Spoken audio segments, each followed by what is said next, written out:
അടുക്കളയിലെ ഓണപ്പണികളിലെ അവസാനത്തെ ഘട്ടത്തിലോട്ട് കിടക്കാണ് കേട്ടോ. പപ്പടം വറക്കലാണ് അവസാനത്തെ പണി. ഇപ്രാവശ്യം തിരുവോണത്തിന്റെ അന്ന് രാവിലെ 10 മണിക്കുള്ളിൽ തന്നെ എല്ലാ പണികളും തീർക്കണമെന്ന് എനിക്ക് ഭയങ്കര ആഗ്രഹമായിരുന്നു. അപ്പോൾ തിരുവോണത്തിന്റെ തലേദിവസം തിരുവോണത്തിന്റെ അന്നുമായിട്ട് കുറച്ച് കുറച്ച് കറികളായിട്ട് വെച്ചു. അപ്പോൾ 10 മണിക്കുള്ളിൽ തന്നെ എല്ലാ പണികളും തീർന്നു. പിന്നെ പായസം നമ്മൾ ഓരോരുത്തർ വന്ന് ഓർഡർ ചെയ്യുമെന്ന് പറഞ്ഞ കാരണം കൊണ്ട് ഓർഡർ ചെയ്യാണ് ചെയ്തത്. അപ്പോൾ അത് ഉണ്ടാക്കി. അപ്പോൾ കറികളൊക്കെ ഒന്ന് കണ്ടാലോ. ഇത് വറുത്തരച്ച് സാമ്പാർ, അവിയല്, പിന്നെ ബീട്രൂട്ട് പച്ചടി, പഴം കൊണ്ട് നേന്ത്രപ്പഴം കൊണ്ട് കാളൻ. ഇത് 4ഉം ഞാൻ തിരുവോണത്തിന്റെ തലേദിവസം ഉണ്ടാക്കിയതാണ്. പിന്നെ ഓലൻ വെച്ചിട്ടുണ്ട്, കൂട്ടുകറി, എരിശ്ശേരി, പയറുകൊണ്ട് തോരൻ.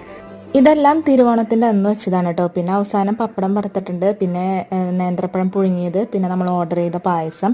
എനിക്ക് ഈ പ്രാവശ്യം ഓണത്തിന് അടുക്കള പണികളൊക്കെ ഒരു 10 മണിക്കുള്ളിൽ പെട്ടെന്ന് കഴിച്ച് പൂക്കളത്തിന് ചുറ്റും നിന്ന് ഓണക്കോടിയൊക്കെ എടുത്തിട്ട് ഒരു ഫാമിലി ഫോട്ടോ എടുക്കണമെന്ന് ഭയങ്കര ആഗ്രഹമായിരുന്നു. എനിക്ക് ഒറ്റ ഓണത്തിന് അങ്ങനെ സാധിക്കാറില്ല. മിക്കപ്പോഴും ഞാൻ അടുക്കളയിലായിരിക്കും. ഈ പ്രാവശ്യം ഞാൻ അടിച്ചു